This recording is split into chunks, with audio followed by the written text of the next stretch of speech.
ఉన్న బంగారాన్ని విడిపించి ఆ రోజు ఆన్లైన్ రేటుకే మేము కొంటాం. Sharma gold company.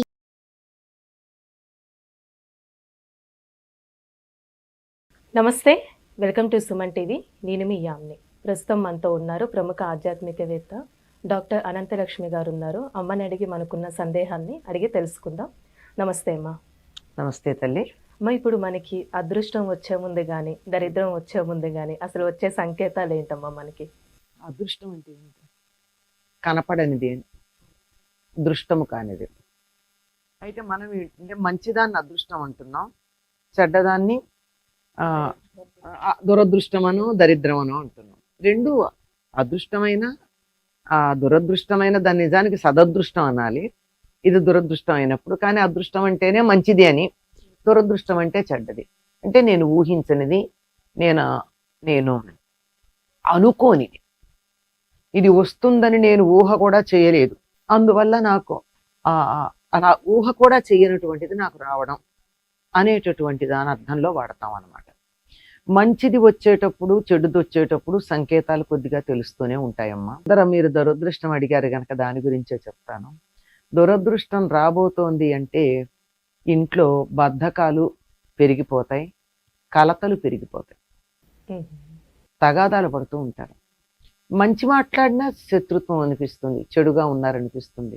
అంటే దరిద్రం ఎక్కడ మొదలైంది? ముందు ఇక్కడ మొదలైంది. భౌతికంగా కాదు, మన మనస్సుల్లో, ఊహల్లో, ఆలోచనలో, ప్రవర్తనలో ఒక రకమైనటువంటి కాలుష్యం వచ్చింది.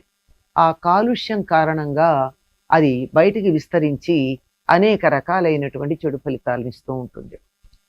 కనుక మొట్టమొదట ఇంట్లో అనవసరంగా తగాదాలు పడుతున్నారు అంటే అర్థం ఏమిటి? ఆహా, మంగళహారతి ఇచ్చి రావమ్మ అని పిలుస్తున్నాం అన్నమాట దరిద్ర దేవతని.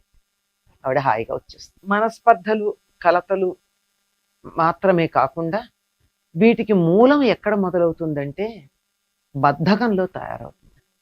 అన్నింటికన్నా దరిద్ర హేతు ఏమిటంటే బద్ధకం. తర్వాత చేద్దాంలే, కొంచెం సేపు పడుకుందాం, రేపు చేస్తే ఏమైంది, ఆఖరి నిమిషం దాకా చూద్దాం లేదు, ఈ లోపల ఏదో అద్భుతం జరగకపోతుందా అని, ఏదో అద్భుతం జరిగిపోతుంది అన్నట్టు ఎదురు చూస్తూ ఉంటారే, ఆ సమయంలో కూడా మనకి హాయిగా ఏదో చెడు జరగబోతుంది అన్న సంకేతం వస్తుందమ్మా. ఇది మామూలుగా జనరల్గా ఉండేది. సెన్సిటివ్గా ఉండే వాళ్ళకైతే ముందరగానే చికాకు కలగడం, ఏదో రకమైన ఆందోళన కలగడం, ఏదైనా చెడు సంఘటన జరగబోతూ ఉంటే, సంఘటన వరకే మాత్రం సుమా ఇది, ఆందోళన ఇలాంటివి ఉంటాయి. కాకుండా మొత్తం చుట్టుపెట్టుకుని వస్తోంది అంటే మొత్తం మీద కనపడేటటువంటిది మనస్పర్ధలు, బద్ధకాలు, ఇంట్లో శుచిగా లేకపోవడం. స్నానం చేయకపోతే ఏమైంది, తిని స్నానం చేస్తాను అని చెప్పి భోజనం చేసి స్నానం చేస్తాను అనడం, పళ్ళు తోమకపోతే వచ్చే నష్టం ఏమిటి అంటూ పాచిమొహాలతో ఉండడం, ఇలాంటివన్నీ కూడా దరిద్రం ఈ ఇంట్లోకి రాబోతోంది అనడానికి సంకేతం. ఎందుకంటే ఆ దరిద్ర దేవత తను ఉండేటటువంటి ప్రదేశాన్ని తాను ఎన్నుకుంటుంది. శుచిగా ఉన్న చోటుకు వెళ్ళదండి. ఎక్కడ అశుచిగా ఉంటుందో అక్కడికే వెడుతుంది. కనుక ఆవిడ రావడానికి తగినటువంటి ఏర్పాట్లు మనం చేశాము అనడానికి సంకేతం. ఇంట్లో బూజులు వేలాడుతూ ఉండడం, విప్పిన బట్టలు ఎక్కడ పడితే అక్కడ కనపడుతూ ఉండడం, కొంతమంది ఇళ్లల్లో వెళ్ళి కూర్చోవాలంటే కుర్చీల్లో ఉన్నటువంటి బట్టలు పక్కన పెడితే తప్ప మనం కూర్చోలేం.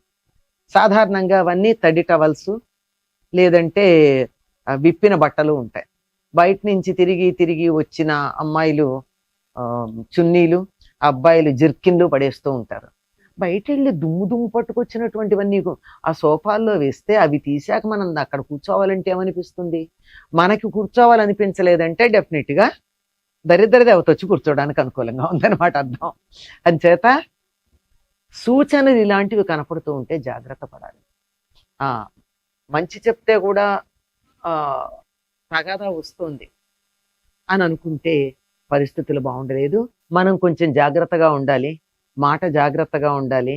అవతల వాళ్ళు అర్థం చేసుకోవట్లేదు కనుక నేనన్నా అర్థం చేసుకుని పరిస్థితులను చక్కజేయాలి అనేటటువంటి ఆలోచన కలిగి ఉండాలమ్మా.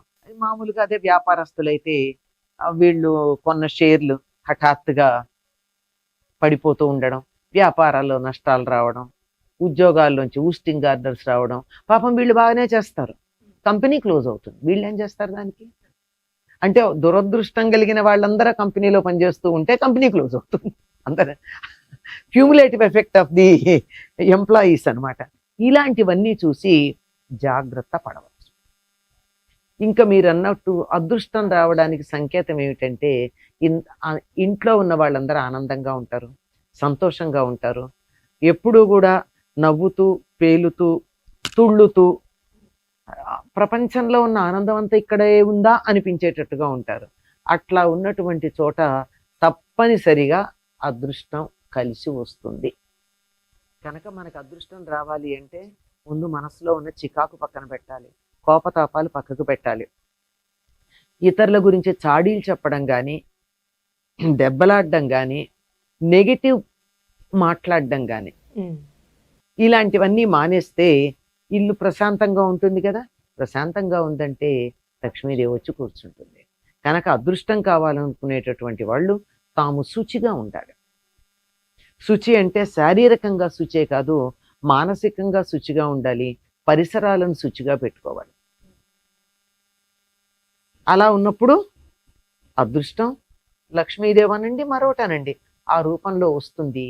ఎక్కడైతే మంచి విద్య ఉందో అటువంటి చోటకు కూడా అదృష్టం వస్తుంది.